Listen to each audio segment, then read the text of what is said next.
Push by, push by! Okay, checking sa taas attendance agi. Iboy. Present, sir! Patpat.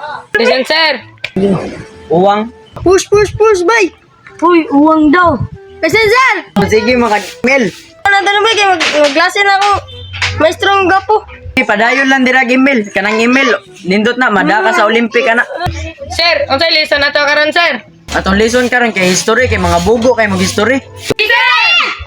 Pangutanan na dayon, sir. Kaya ready na may motobag, sir. Kana, muna ganahan. Sige, first question. What is the national fish of the Philippines?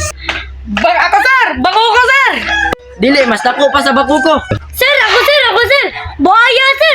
The national fish of the Philippines! Buaya! Sayop, mas gamay pa sa buhaya. Tubag ani, pasar na sa first breeding. Usay, bangosoy! Unsa to yung giingon? Sir, yung parte, sir, bangos ko, no? Correct! Pasar na ka sa first breeding. Yes, pasar ko! Buaya, sir! Ay, hindi mo, yan na. Next question. What is the national flower of the Philippines? Sir, ako, sir! Sunflower, sir! Oy, sayop na, sayop. Go, sir! Sagol na siya sa utan, sir! Saging! Sayop! Ako, sir! Saging, sir!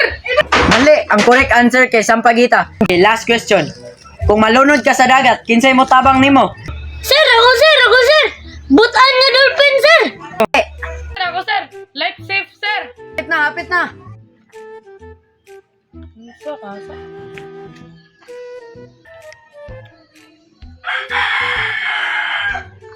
Sira ni, pasar sa fourth grading.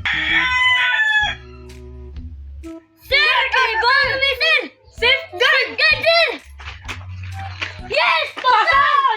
Anong kailangan kong gawin upang malaman mo